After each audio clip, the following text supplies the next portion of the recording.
Hey, Pop Girlies, I have a question for you all. Didn't I do it for you? Another one.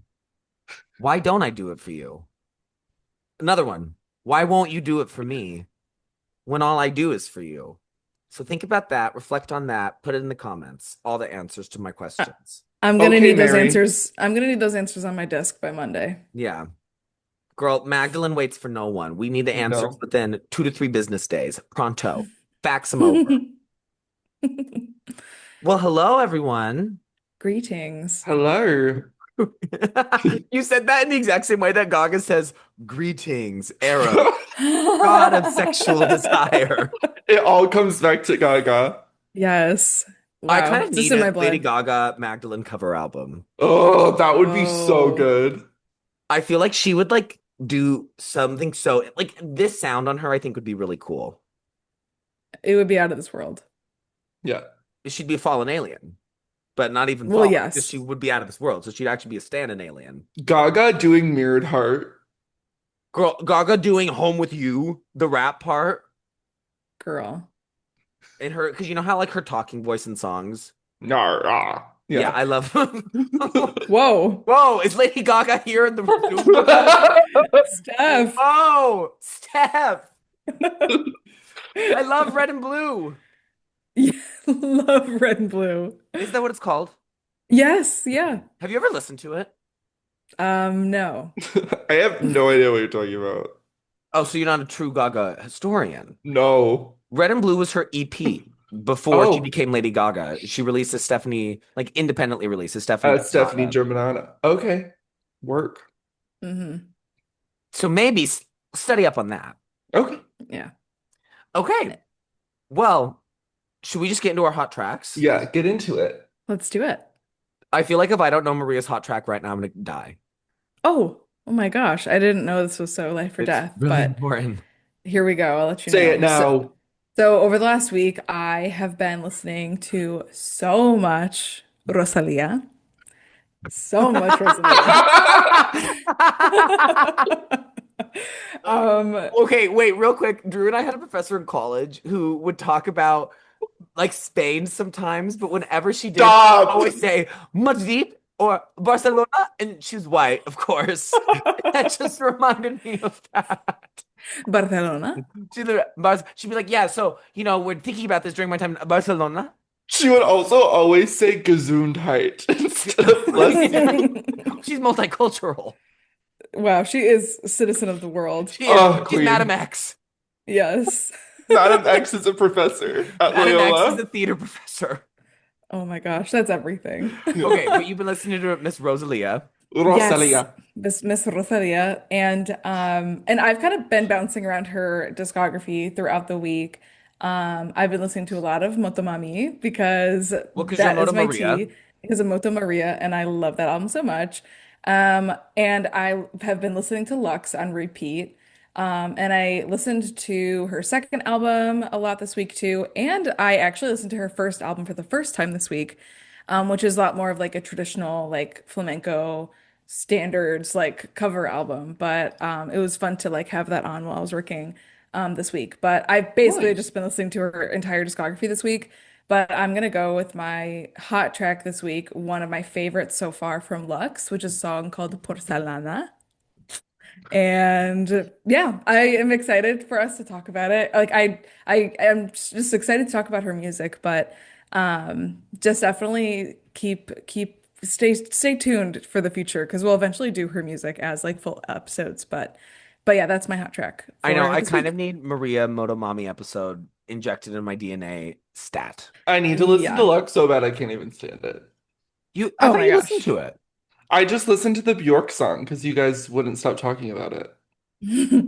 Well, I mean, the spirit of Bjork was possessing Maria and I about 2 weeks ago. So, I Yeah. mean, it's Yeah. our tea was valid. Yeah. It Yeah, was, I mean, I'm absolutely. not saying it wasn't valid. It was too valid that I had to listen to it. We were so homogenic, I can't even stand it. Can't even It stand it. yeah, it was insane. Okay, So well, yeah.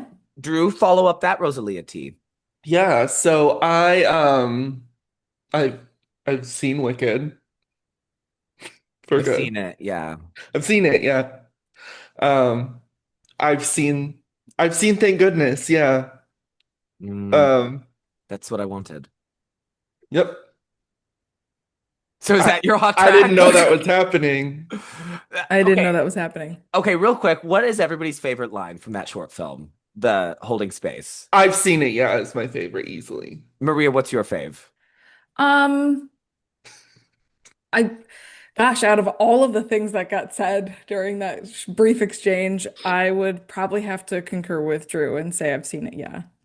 I think Because mine is I think it's the absolute courage of that woman to bring something up and then have nothing else to say about it. A conversation starter and then you don't have anything else to follow it up with. Like in that the bravery of like, yeah, I've I've seen seen it. it. I've Yeah. seen it, yeah. See, I think for me, it's Cynthia going, that's what I wanted. As if she wrote Defying Gravity. And if she's not the like thousandth singer to sing that song. And like her having no idea what she's talking about, but her still getting emotional. And it's just perfect. I just think that girl is such a queen. Tracy, Yes. yes, she is. I mean, she's in Like queer media, so yeah, like she is like I can't believe they haven't done something with her for this this cycle, yeah, it is second kind of movie. crazy. Girl, no She one wants to deserves hold one a of the space for like no good deed. Yeah. she deserves one of the Yellow Brick Road things She that introduces absolutely everybody. does. Yes, she And a does. tulip. Yes, she does. Honestly, give her a broom. Like, really. Give her Give the her the fucking Uh, grimoire, dare I Yeah, fucking come say on. it. She needs the Grimmery. If anyone can be trusted with it, it's her. She she would hold deserves the so much bubble, the space for the wand. Grimmery. She's seen it, yeah. She's seen it. That's what I wanted.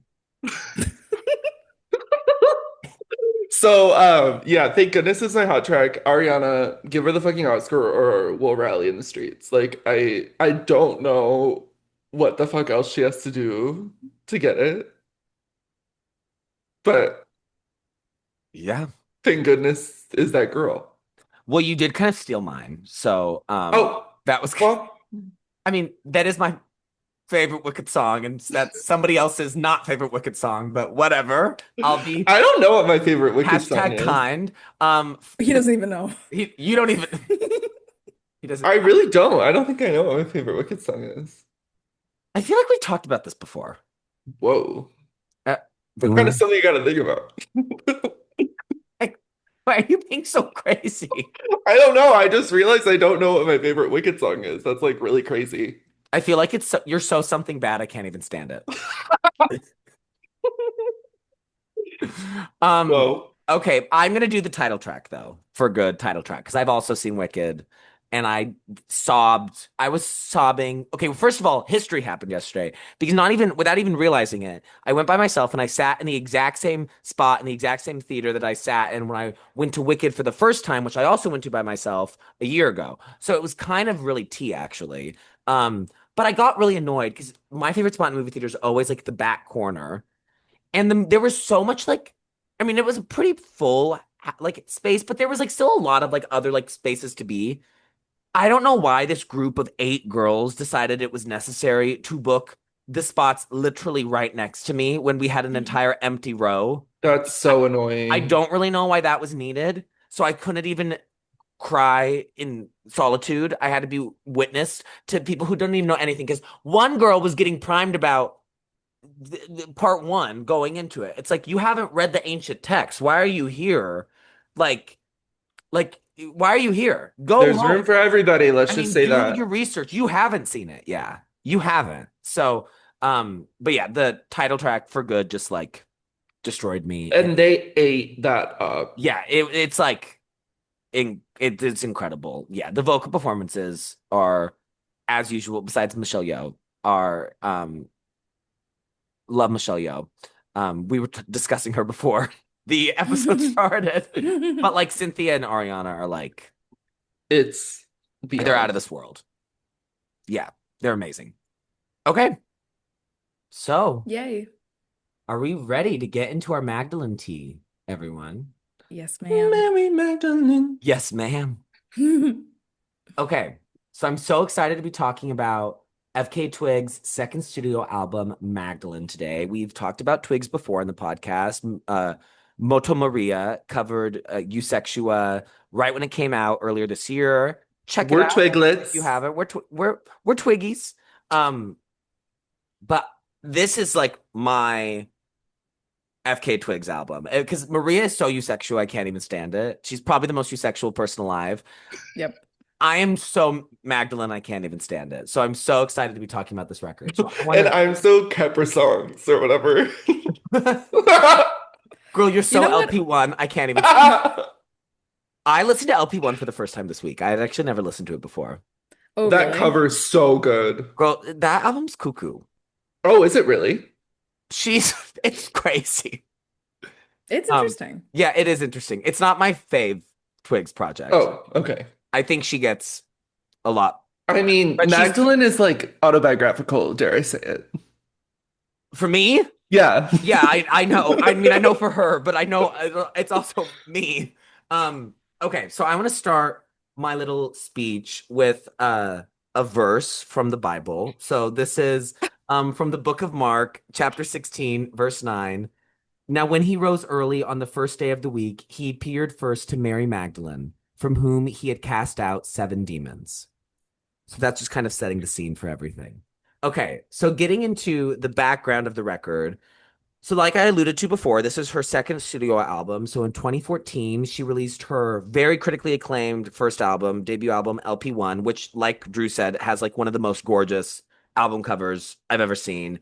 Um, and that was followed up by another acclaimed project the next year. She released the EP Melissa in 2015, but the title is interesting because it's pronounced Melissa, but it's formatted, it's spelled M number three, LL number one, number five, and then X. But it's pronounced Melissa. So there you go. That was released in 2015. And in her personal life, a lot was happening during this kind of gestation period leading up to Magdalene. So she began dating very famous actor and very noted Levi celebrity crush, Robert Pattinson, in 2014. And they actually became engaged before they broke up in the middle of 2017.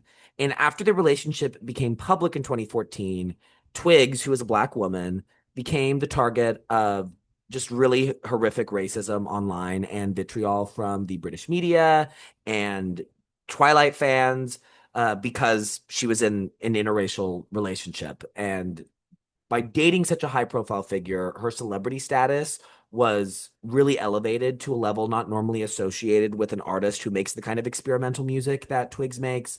And she has talked about struggling with that like level of increased spotlight and attention, as well as obviously the racist remarks she was subjected to. In 2017 as well, shortly after the breakup, Twigs underwent surgery to have six fibroid tumors removed from her uterus that had been causing her months of abdominal pain. They were huge. In the kind of press cycle for this album, she talked multiple times about how big they were, and she described them as being as big as fruits. And that's something that's actually referenced on the song Home with You. During this time, when she felt very disconnected from her body, she began studying pole dancing. Twigs was a dancer before becoming a musician, and her athleticism and grace as a dancer is a big part of her artistry. And her pole work became a key part of the Magdalene era visually, most notably in the music video for the lead single, which we'll talk about shortly. 2017 is also when she began working on the record, with her breakup and her health being key sources of inspiration. During this time, she became fascinated with the story of the biblical figure Mary Magdalene. Obviously, the record ultimately was named after her, and she's talked about this connection a lot in press for this record, and this is my favorite time that she's talked about it. It's a pretty long quote, but I didn't really want to cut it up because I thought all of it was really interesting and all of it provided a lot of interesting context. So this is from an interview with the magazine Glam Cult, which is also what we call Pop Girlies fans. Uh, so, quote, for me, there are a few things about Mary Magdalene. I found her to be a very fascinating and inspirational woman. The first thing was that up until very recently, there wasn't a lot known about her story, and it was smothered and contorted by the patriarchy. She was known as a whore and a prostitute, and when I asked about her when I was in school, my father said to me, well, she was a prostitute, and Jesus was so nice to everyone, and that's a testament to how great he was. I was always very fascinated by her, but couldn't get any information. as I've got older, you could see it's changed in the last 50 years. I think she's been recognized as a saint. More and more of her story has come out. There is that saying that behind every great man, there's an incredible woman or something like that. So I wonder to myself, as amazing and incredible as I'm sure Jesus was, Mary Magdalene to me was also in her own way equally as special. She was a healer, a mystic, an herbalist, and she used oils in many ways. From what I found out about her, she represents the first doctor of those times because before people would have specialist interests. But with Mary, she had a lot of knowledge in a lot of different areas of healing, and she used them all together to help people. That's what we call a doctor now. So I was very curious about her story, and I was very enthralled with how the truth has come up now. I've spoken about this in a few interviews, but this aspect of the virgin whore, to me, Mary Magdalene just represents that archetype perfectly. That's the idea that a woman can be pure and innocent like a fresh flower and juicy, but also at the same time seductive, all knowing, and a temptress. Also, healing in a different way. It's a duality. And growing up, I didn't know that as a woman, I could be both things. Now I realize I can be a virgin and I can be a whore at the same time, and both of those things are great. They're both valid and both important. So I think Magdalene, in a time of great reflection, really represented that for me. After I wrote Magdalene, the song that's on my album, it just felt apt that I should honor her and call my album Magdalene because she was a real pillar for me during that time. End quote. On that note, there are just a lot of excellent interviews during this album campaign for anybody interested. This glam quote one that I just quoted from is obviously great. There's a really amazing Pitchfork interview that's wonderful, as well as an interview from the magazine ID, which I'm gonna reference and quote more in a second. Additionally, she's also like done a few video interviews or like audio interviews where she's broken down songs individually. So she has a great episode for the podcast Song Exploder. For those of you who don't know what that is a podcast where they invite an artist to like describe the songwriting process and creation of like one song, and then they play the song at the end. And there are some really excellent episodes. Lord has a really excellent episode. Phoebe Bridgers has a really excellent episode. Halsey has a really excellent episode. Previous Pop Girlies alumni. But this one is. Gaga just did one for Abracadabra. Oh, she did. I didn't. I haven't seen that. It's lovely. I've She's seen seen it, it, yeah. yeah. Yeah. Uh, that's what I wanted. Um, okay, I actually, girl, I'm pressing play the second that this ends. Because I love those interviews. Uh, so she did a Song Exploder episode about Mirrored Heart, and she did the Genius Verified video series where they break down the lyrics of a song to Home with You. And then she also broke down the making of the title track for the New York Times series Behind the Song. So anybody who's like interested more in this like era, this album, I really recommend seeking those interviews out. Twigs is just so eloquent and she's very smart. And it's really interesting to hear her talk about her work. Even if like maybe you didn't connect musically with it, I would still seek it out if you like hearing artists talk about that kind of stuff because she just speaks really, really well. So getting into the album itself, the record was made largely between London, New York, and LA. And during her time in LA, she talked about spending a lot of time in solitude and wearing long medieval dresses and walking around the city by herself. To ID, she said that she was, quote, in a sad place mentally, and I didn't want to come out of it. I don't have many friends there, and I wasn't communicating with my friends or family in London. I just went and locked myself off, end quote. The record was largely made with primary collaborator Nicholas Jarre, but also has a lot of other writers and producers credited. The producer Corliss, who is like the primary collaborator in Eusexua, is on a lot of these songs. But then there's also some like interesting names on here. Betty Blanco is on a few songs here. And then Skrillex and Jack Antonoff worked on the song Holy Terrain, which also has a feature from Future. To ID, she talked about how that came to be. This is also a little bit of a longer quote, but it's an interesting story. So, quote, I wasn't sure whether he would even know who I am. I was like, hi, it's Twigs. Let me know if you want to talk about music or anything. He texted back right away, and I was like, shocked. Oh my God, he just messaged me back. He's such a sweetheart. I sent him the album and I called him up and was like, listen, Future, which I love. Listen, Future, This is what my album's about. It's a really empowering, sensitive record with a lot of feminine energy. And this song is probably the most fun track on it, but I still need lyrical content. And he said, okay, I've got it. And his verse is beautiful. He's just talking about his downfalls as a man, how he's sorry and asking for healing. I love Sad Future. I love when he gets emo, when he expresses himself. It's just so beautiful when he opens up. End quote. The album has 9 tracks. So it's a very short record, very concise, and it clocks in at 38 minutes and 48 seconds. It is a musical departure from the icy all R&B electronica of LP1. Musically, I think it's a lot warmer. There's a lot more acoustic instruments here. It is very much an art pop electronic album. That's how I would like classify the genre broadly, but with a lot of influences of all pop, trap, R&B, baroque pop, and classical music as well. There's a lot of pianos here. There's a lot of strings, but then there's also kind of those trademark, interesting, weird electronic sounds that she's kind of known for. Thematically, this is a breakup album with Twigs mourning the end of a relationship with a complicated and powerful man and a dynamic where she felt that she was kind of pushed to the side in order for his greatness to be centered. Through the lens of the breakup, she interrogates her identity as a woman, and specifically as a Black woman, as well as the voices outside her relationship that were rooting for her failure. So, the release of the record, this is kind of Pop Girlies tea. I don't know if you guys know this. The lead single Cellophane was released on April 24th, 2019. Does anybody else know the other song that was released on April 24th, 2019? Drew? Me hee hee hoo hoo hoo. Me hee hee hoo hoo hoo. Pop Girlies history. Um, Yo. Kind of crazy that the greatest song of all time and the worst song of all time were released on the same day. Um, I'll let you decide which is which. Wink, wink. Uh, and the music video was also released along with the song Cellophane. And in the video, which we talked about before, Twigs is pole dancing and climbs up the pole to like this like kind of heaven-like place where she meets a large winged creature with her face before she falls off the pole and descends into this kind of hellish underworld where she is covered in red clay and is met by 2 female creatures. It is a phenomenal music video. It was nominated for a Grammy for Best Music Video. It's terrific. I really recommend anybody watch it if you haven't already seen it. Holy Terrain was released as the second single on September 9th. Home With You was released on October 7th, and then Sad Day was released on November 4th, just a few days before the album as a whole was released on November 19th. The album received widespread critical acclaim, which that's like pretty standard with her, but like this was, I would say, like a level up from LP1.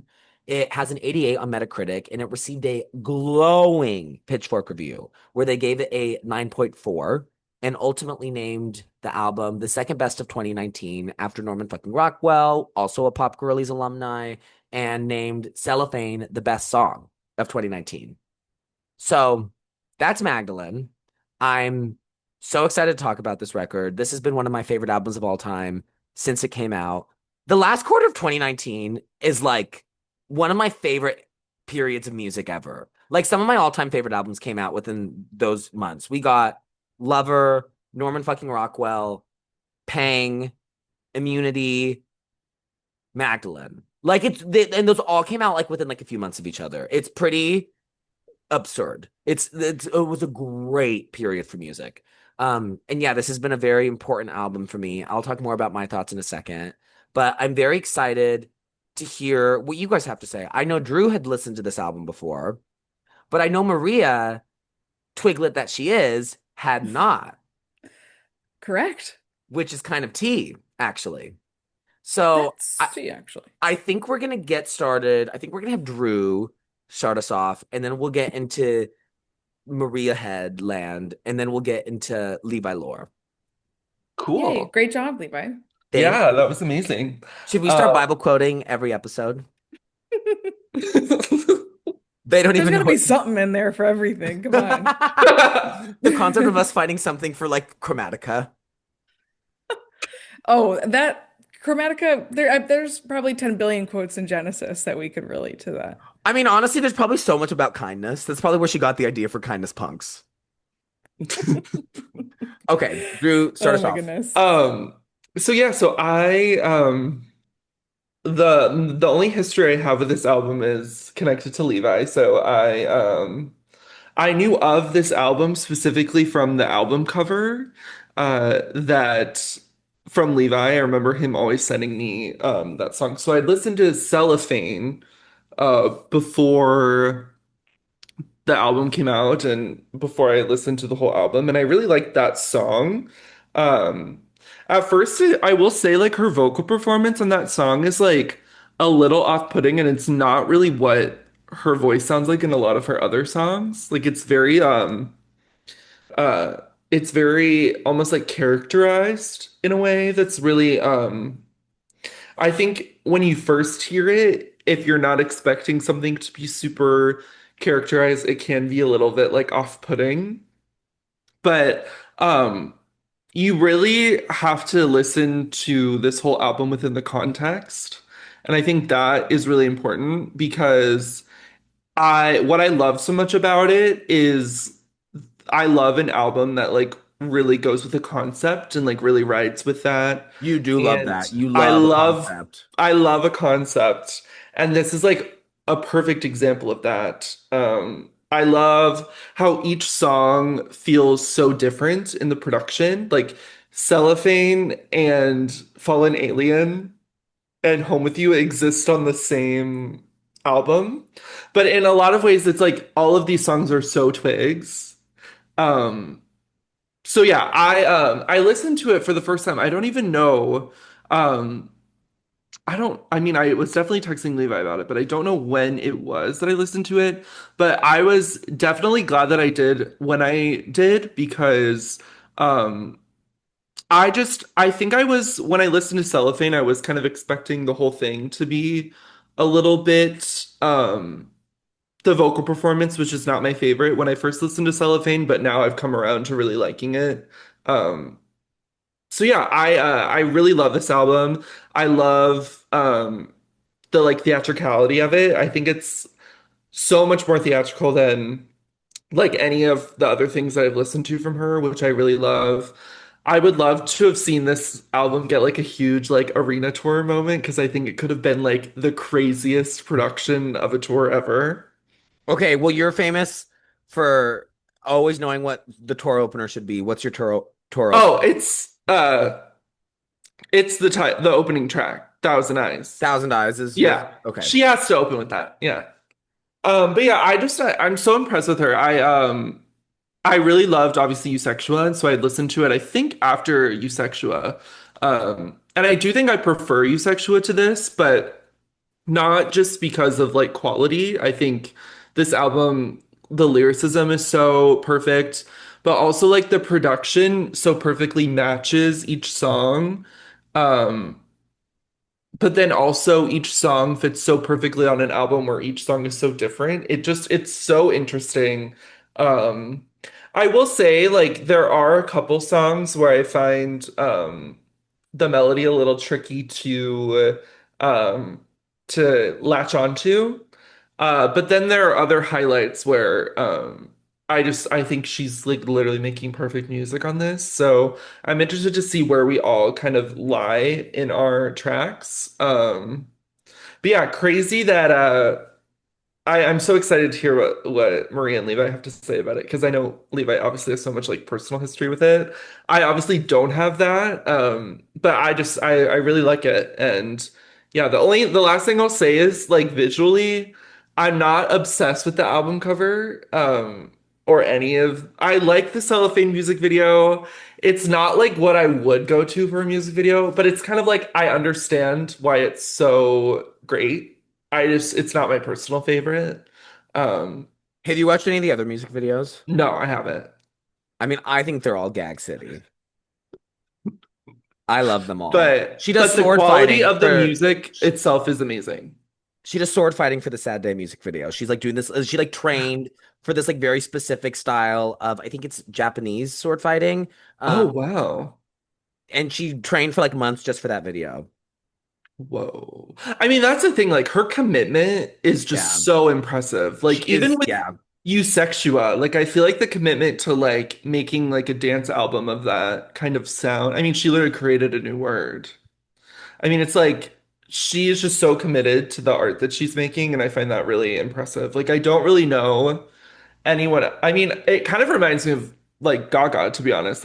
She just seems so committed to, like concepts that she's trying to invoke, and I find that really cool. Yeah. And to that point too, we had an almost identical conversation about this exact same thing, comparing Twigs to Gaga in this way when we did our Eusexual episode. Oh, no Like I way. remember it very vividly. Oh, Yeah. interesting. So yeah, cool And that I you brought mean, that this up. is like, it's so cool that she's able to do two, I mean, Eusexua and Magdalene. You would never, I think if you heard these separately, you would never think that they're from the same artist. I mean, lyrically, they're not too similar, I would say. Obviously, like the production is not very similar at all. But they're both just so spectacular. Um, And so it's also like if you listen to LP1, it's also so different from yeah, LP1. Like, because yeah, yeah, agree with you. Agree with you. yeah. I think she's like such a cool artist. Yeah. So that's all I got to say. Amazing. Thank you, Drew. Yeah. Okay, well, Maria, Magdalene newbie, let's see what you Yeah. think. Oh my gosh. Yeah. Well, this is actually the last of her albums that I listened to all the way through. Like I listened to Sexual when it came out, and then I think afterwards I listened to Capri Songs and then LP1 and then this, Have you which listened I to feel the like is a really EPs? weird way to take. No, and I know they're like kind of monumental. I haven't gone through any of her other like I haven't EPs either. or like singles or anything, so We need to do a Melissa listen. we do, A we do. Melissa. Because I'm pretty Should we sure like bring Pitchfork Melissa, also friend maybe of the rated that. pod? What? Sorry, should we bring Melissa Messiah, friend of the pod, on to critique Melissa? Well, is Messiah a twig? I don't know. I haven't talked to her about Twigs. Well, I don't know. You got to do She's some a twihard, so she would be in. Are there any art pats? on Well, Melissa. no, because it was before. I think they were dating, but I don't know. I don't know. Okay, cool. Okay, Maria, continue. Yes. Yeah. So yeah, this was like the last of her albums that I gave a full listen to.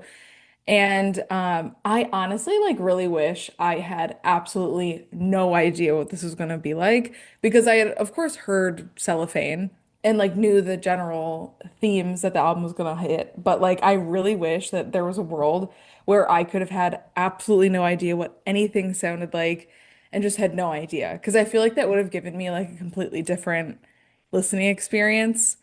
But I didn't realize until I was like halfway through listening to the album that Cellophane closed the album. And that was just like such a crazy gag for me. I could not believe it. I was like, You sent a very funny text in the Pop Girlies group chat when you realized that Cellophane was the last song. wait, what did I say? I think you just said Cellophane is final track with a really funny gif. Oh man, I wish I remember it. We'll have to figure it out. But yeah, so it was interesting listening to the album then, like knowing exactly where we were gonna land like lyrically, you know? So that was really interesting. But as I'm sure maybe listeners can deduce, like the latter half of her discography is like where I find the most joy and fun and enjoyment. Just like obviously like the more dance clubby kind of moments is like where I tend to gravitate towards. But like the big, really like sinister, kind of like darker, like theatrical songs on this album is where I found the most enjoyment. Like there's like moments on here I really, really wasn't expecting. Like I loved that like really high pitched, like choppy, like choral motif that happens throughout Fallen Alien and just like the very like powerful like dark and gritty verses that are on Home With You are like so cool. So there's just like moments here and there sonically that get touched upon that are just like that I thought were very, very cool. Like anything that's just kind of like dark and gritty and sinister. I was just like, whoa, I wasn't expecting any of that. So I thought it was super, super cool. I love the art direction in general for the album. I'm kind of with Drew on like not being like a giant fan of the cover, but like basically any other photo of her that was taken in promotion of this album, I think is so cool. And I love how she kind of went for this like almost like pirate kind of like just like overall look, like wearing like really billowy, like intricate outfits. And I think her makeup, like what she was doing makeup wise, was like so beautiful. And there's like a lot of promotional photos where she's got this like really, really bright red hair and like these braids and curls. And I just like thought just the vibe of how she was like styled during this whole era, I thought was like so pretty. So really, really loved that. But yeah, I thought her vocal performance was really great.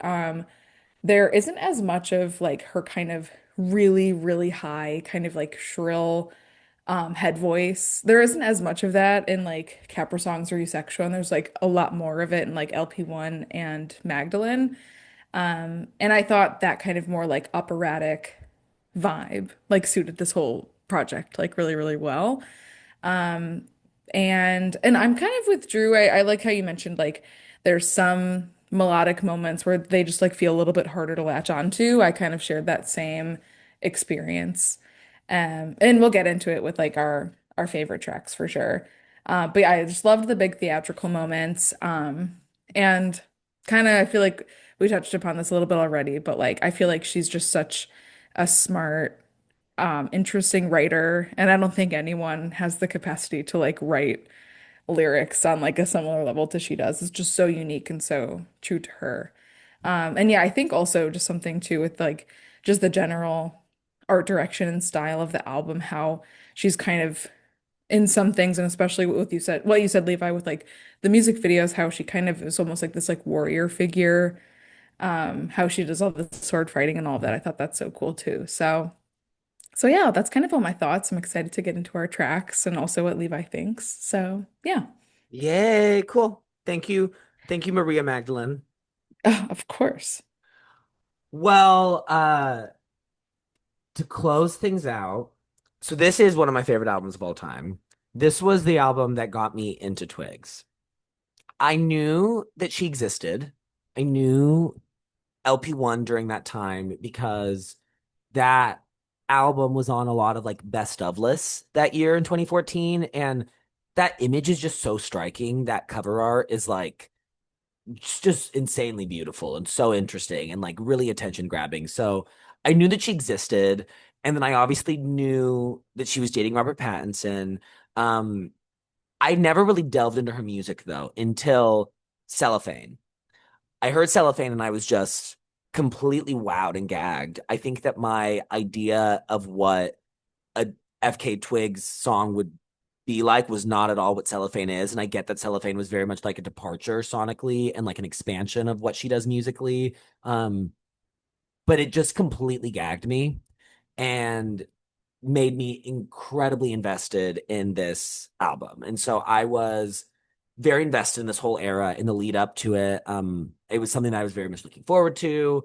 And then when the album was released, it just completely blew my mind. And it has continued to blow my mind in the years since. I've only found a deeper appreciation for it and respect for it and love for it as the years have gone on. I think first of all, like I think that this is an album that is very much like tailor-made to my taste in the way that like Maria talked about gravitating towards like the later half of Twigs's discography where she gets into a bit of like a clubbier, dancier vibe, like a like Baroque avant-garde art pop album using religious imagery featuring slow ballads about a breakup. Like, I don't really know how you could get the only way that I feel like you could get more Levi Bait than that is if like she was like a mermaid as well. Like, I don't really know like how else I could be more, it could be more tailored for me. I mean, I have a very like complicated and extensive religious background. I grew up Catholic. Um, Religion has just played a very large part of my life, and like religious imagery and biblical allegory and using the Bible and religion as tools and foundations for storytelling is just something I really gravitate towards. I mean, that's one of the reasons why I love Madonna. And I love the way that this album uses religion. I think that it is such a fascinating metaphor. You know, she was dating Robert Pattinson. And so she was dating somebody who outranked her in celebrity and in fame and in quote unquote success at the time. I mean, not to discredit her success or accomplishments at all, but just like she's dating one of the most famous actors of all time, and of our generation. And I think that this like metaphor of using Mary Magdalene, who was a very reviled figure religiously for centuries. Um, and that's something that she didn't really touch on in that quote, but I just want to kind of provide context for if people don't listen. So if people don't know who are listening, so Mary Magdalene is always taught as she was a prostitute. She was a former prostitute and then was reformed by Jesus, whatever. That is like what I grew up thinking of Mary Magdalene, all of that stuff. There is no mention of her being a sex worker in the Bible. And there is no evidence that she was a sex worker of any sort.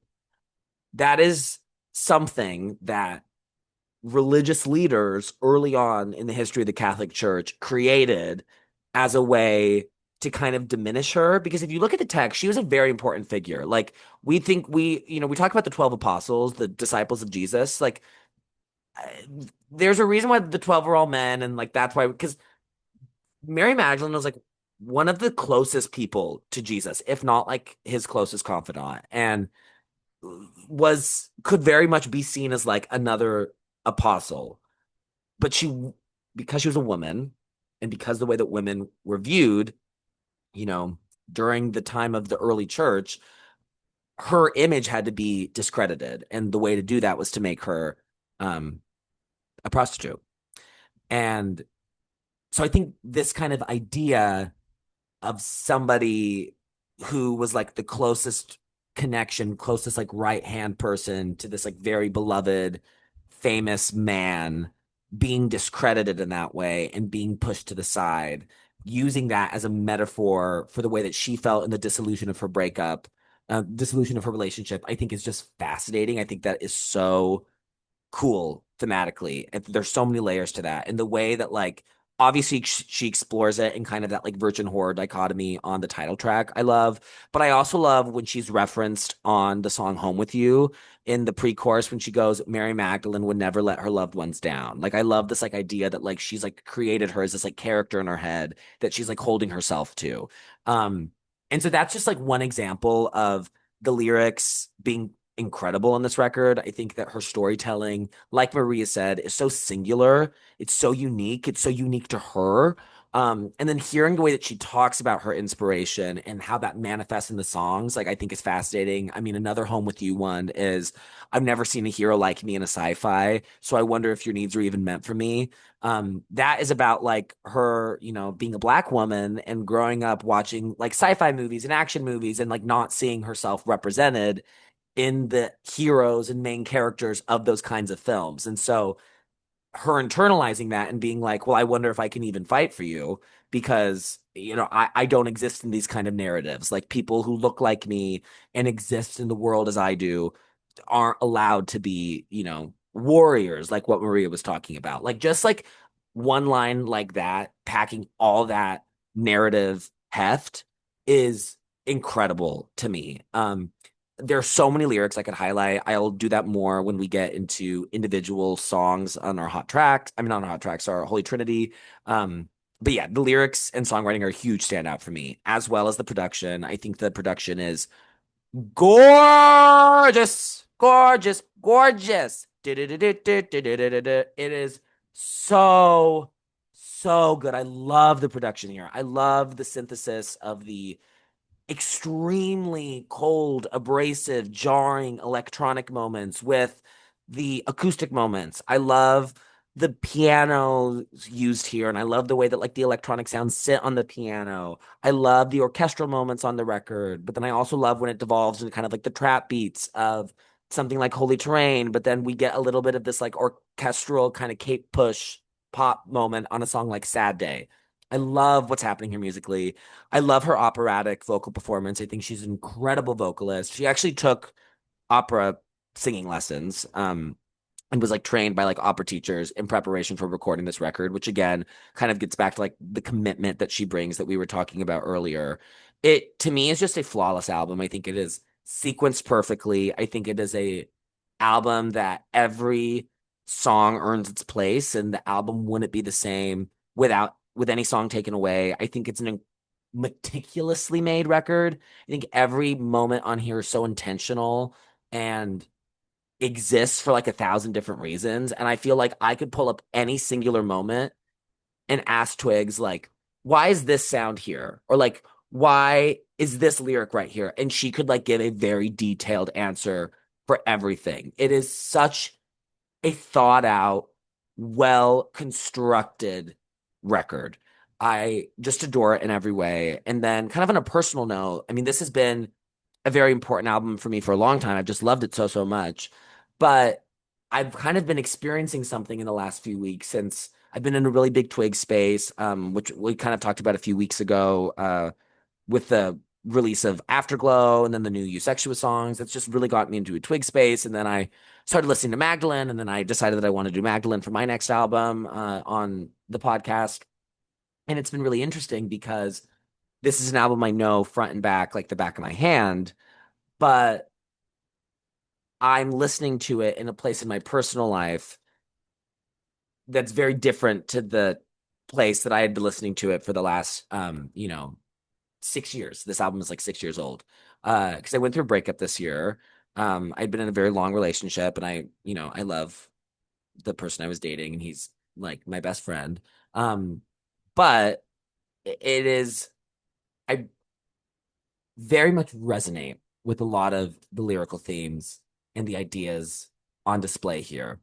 And it's been a very interesting experience rediscovering something that you loved for a long time, but you're able to relate to for the first time.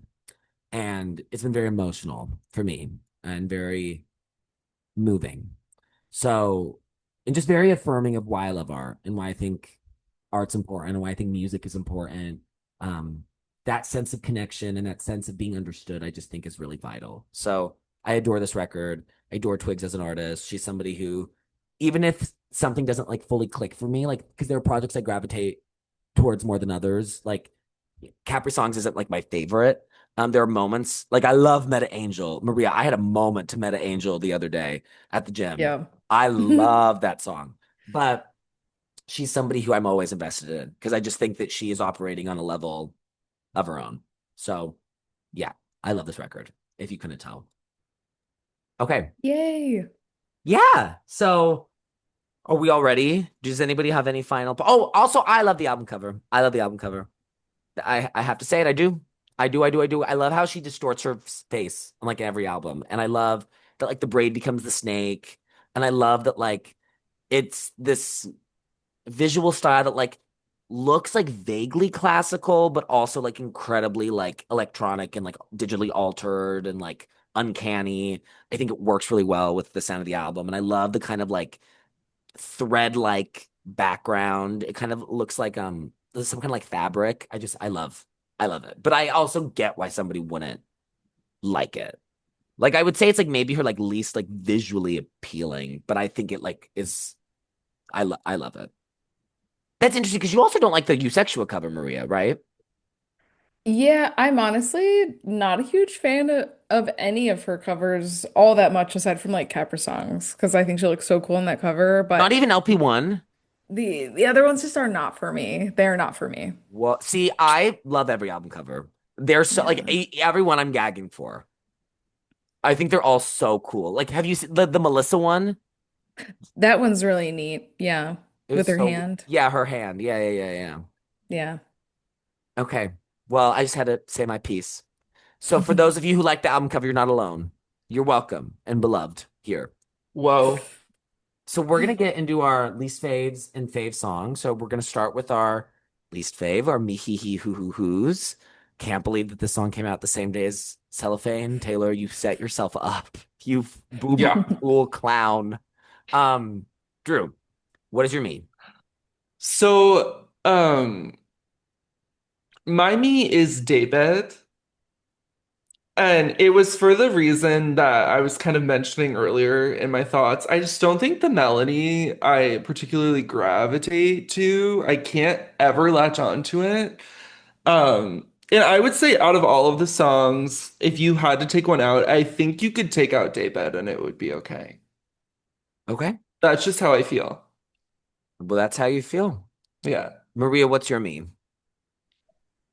Um, I had a really hard time as I didn't really feel super strongly about one in particular being like, whoa, this one doesn't work for me. But I think the one that I had the hardest time like latching on to the melody and just like the sonic vibe was Mirrored Heart. Okay. Yeah. Sorry. I know it's bad. But Why are like you I don't saying know. sorry? I don't I just ugh. I just knew it was gonna be a bad take. I know it's a bad take, but I that one I just couldn't really like remember much of it and it felt a little bit too like loose conceptually. Like it was a little bit too free flowing of a song and I just had a hard time like sticking with it.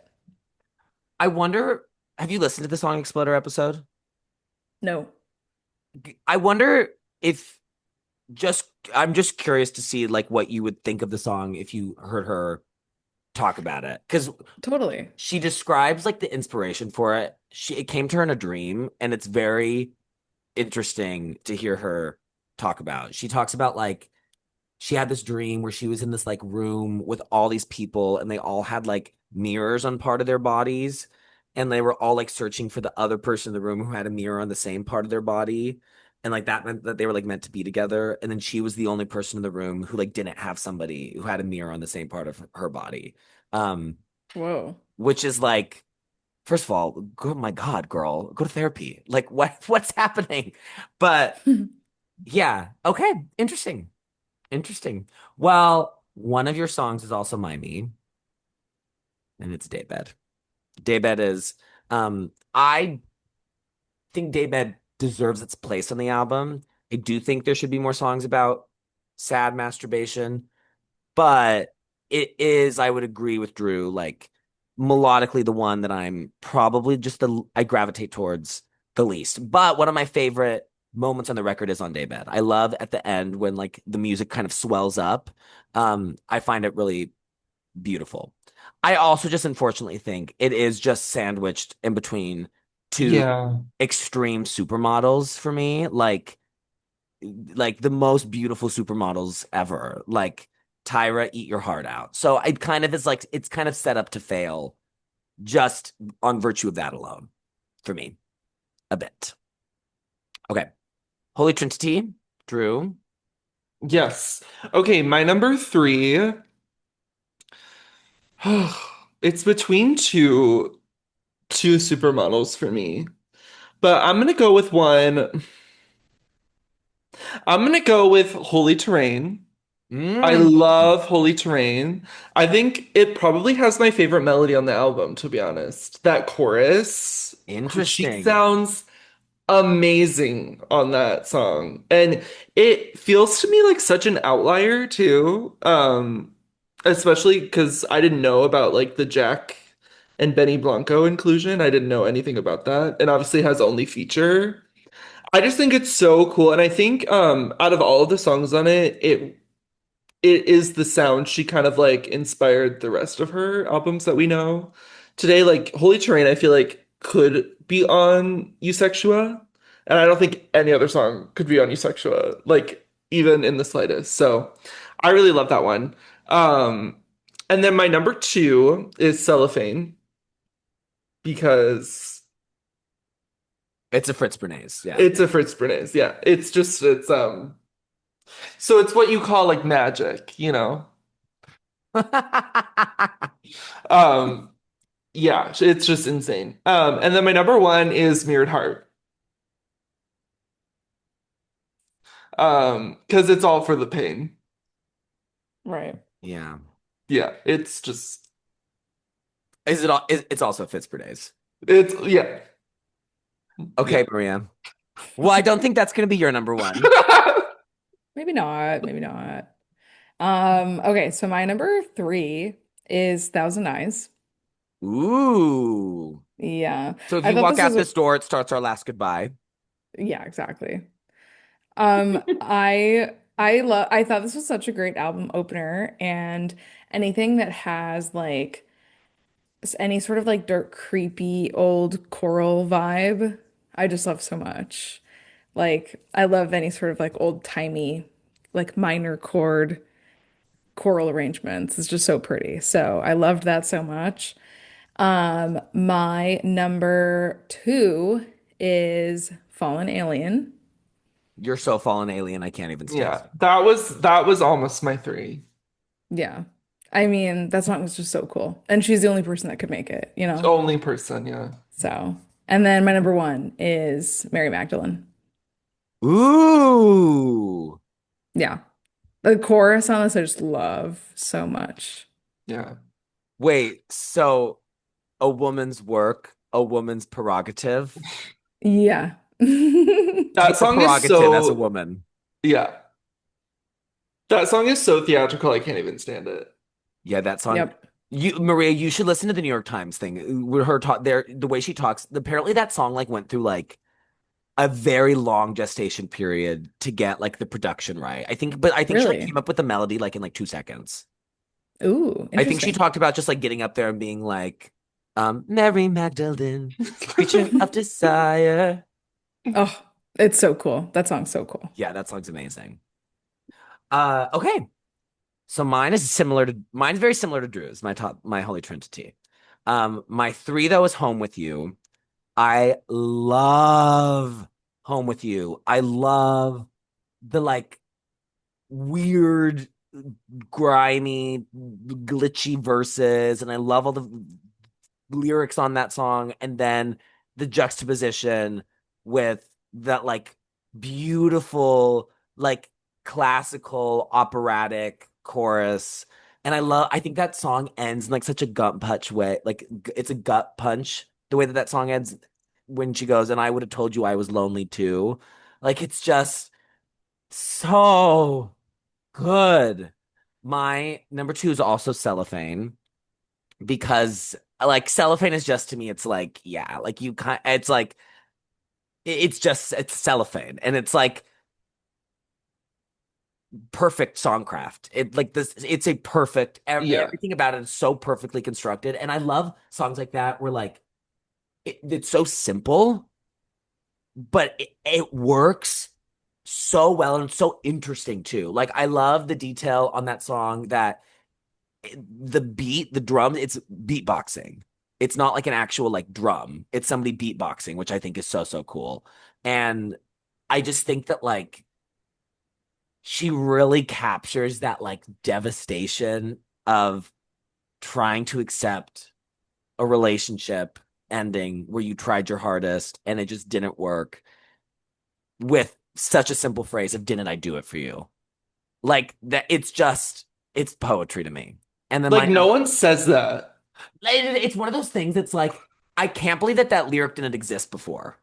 That's like my favorite kind of lyrics, where like a lyric is like so good and true, and it names something and it names a feeling. I talk about this in therapy all the time. Like naming things is really important. It's very important for things to be named and for people to like understand things. That's what art is here to do. And I love that line and lyrics like that when it's like something that is so obvious. It's like, oh yes, that is this feeling. That is what this feeling feels like. But nobody has said it before. And she's the first person to put it into the words of, didn't I do it for you? Why don't you do it for me? When all I do is for you. Ah! It's so good. And then the way that it ends and the album ends with they're waiting, they're watching us, they're hating, they're waiting and hoping I'm not enough. It's so crazy. Full body chills. It's so crazy. I've sobbed that song so many times. And then my number one is Mirrored Heart. Um, Mirrored Heart, I'm so sorry, Maria. Mirrored Heart is one of my Eyes. all-time favorite songs. I find it devastating. It find it so sad. It's It's so devastating. I'm so just in a Wicked kick. I think that song, I don't really feel like Drew agrees with me because I've been saying it and he kind of just been looking at me like I'm a crazy person. But I think this song, I literally responded with, "You're so right." oh, I didn't see that. I thought Oh, you just ignored it. Um, I think the song is Fuck my drag, right? I think the song is so Glinda. Mirrored Heart is literally Glinda at the end of Wicked for good. At the end of Wicked Act 2. But Marie, do you know that have you seen the show Wicked or am I going to spoil things for you? girl, I've seen it twice. Okay, so you know how it ends and Yeah. like that is because her mirrored heart was Elphaba. But then Elphaba found her mirrored heart in Fiero, who was supposed to be Glinda's mirrored heart. And so literally she is the one. And for the lovers who have found a mirrored heart, Elphaba and Fiero, they just remind me I'm without you. It literally is Glinda. It's literally I'm not that girl reprise. That is literally what the song is. And Glinda's also so cellophane to me as well. It's so her to Fiero. It's so Glinda. I can't even stand it. Oh Um, my God. but yeah, Mirrored Whoa. Heart is just, I think it's also one of the songs. I feel the same way about My Love, Mine All Mine by Mitski, where it's a song that sounds old. Like it sounds like a classic. There's like this like with the chord progression, there's this like it feels like a standard almost. And it's kind of like a torch song, which I love about it. And I love the lyrics and I love the production and I love how it's so beautiful. And then it has that moment at the end where it gets um That. and like just that like and I'm never gonna give up. I'm probably gonna think about you all the time. And for the lovers who have found a mirrored heart, it just reminds me I'm without you. Fuck you. Like, why are you writing shit like that? Why are you doing this to me? It's so crazy. Okay. Okay. Are we gonna break out the utensils? Does anybody have anything else to say? No. No. Okay. I was gonna ask, is this the first time that someone has had a me and then the other two number ones? I feel like Marie and I just on ourselves. I feel like we've done this to each other multiple times. Where like our one of our me's is the other one's fave. I feel like it's happened both ways, just for the two of us, like multiple times, Maria. But not the three of But I us. don't know if it's ever happened where like two people are on. Yeah. I I actually think this feel is like, the first time. well, actually, now that I say that, I feel like there was maybe. I feel like I might have done that to the two of you once before. I feel like Hmm. it was one of the boy albums. Oh, because Tears was both of our number ones. Was it your me on Man's Best Friend? Was it my me? I don't know if it was Oh. my me. I, I'm not gagging. No, your me was Sugar Talking. Oh yeah, because I don't remember it. I still Yeah. can't tell Oh. what the fuck that song's about. I Sugar Talking anyway. every time I see that track list, I'm like, this is not a real song. No one has listened Oh, to this it's song. real. Not me. You're not This getting is it, not but a I'm real getting it. song. As poet laureate Tokyo Tony once said, "You are under spells, people." Well, Not in my world. Not in the world I live well, in. I'm getting it. Hey, Drew Fork, what do you give a Magdalene Ho? I'm giving it a 9.0.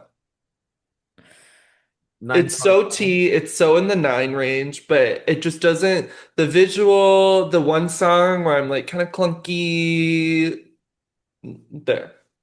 It's so nine, I can't even stand it. So 9, yeah. Okay, Maria. Maria So Spoon.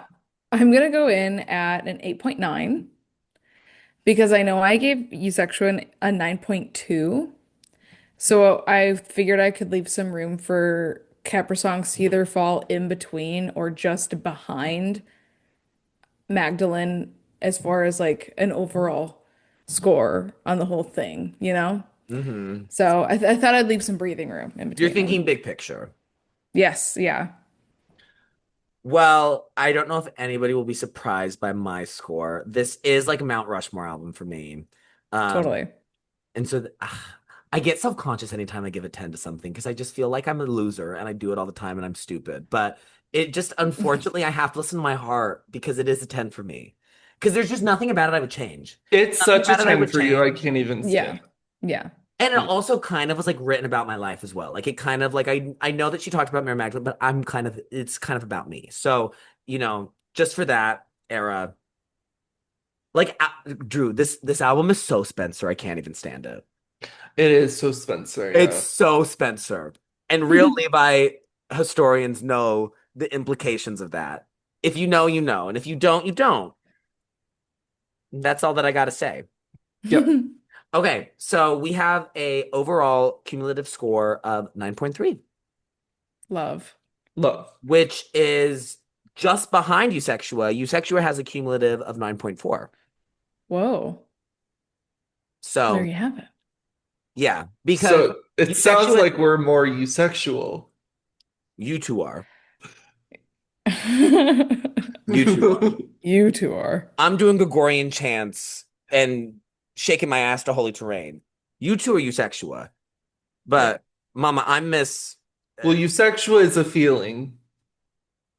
Eusexual is the pinnacle of human experience. I don't know, girl. It's a sad day for me. Oh, Sad already Day to taken the me pun. is so melodrama, also. There's something so melodrama to me about Sad Day. Oh. So sip on that, world. That's what I gotta say. How about that? Okay, where are we going next week, hoes? It's mine, right? Yes. Yeah, okay.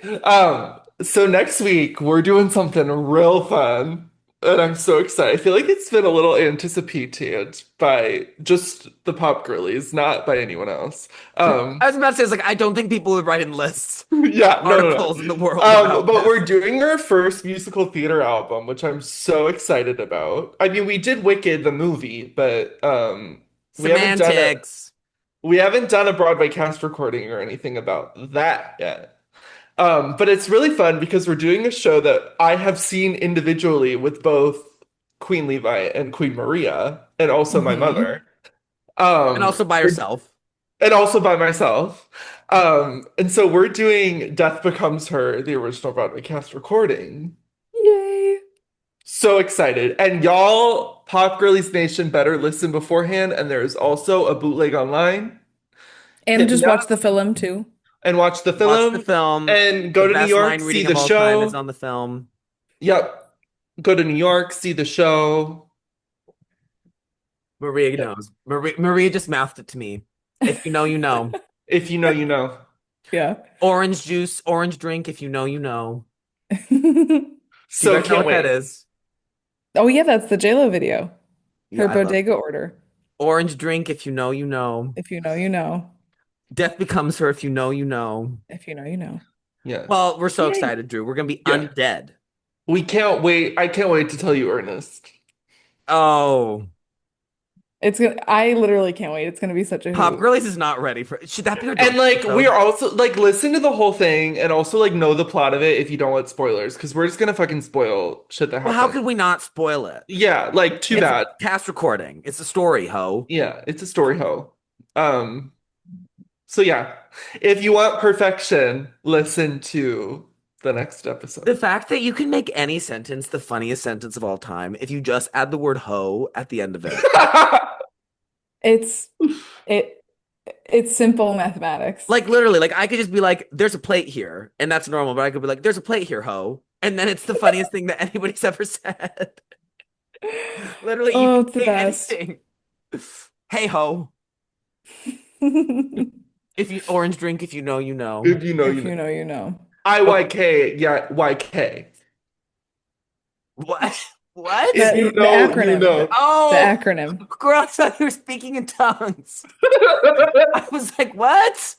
Whoa. Girl, I need to go speak in tongues and listen to Magdalene. Yeah. Okay, what are we all doing? I'm gonna go walk out that door and start our last goodbye. Whoa. Whoa. Drew, Um, I'm gonna go have a sad day. I'm gonna go find a lover with a mirrored heart. Whoa. Maria's not, though. No. Bye, Shanti. Bye. Bye.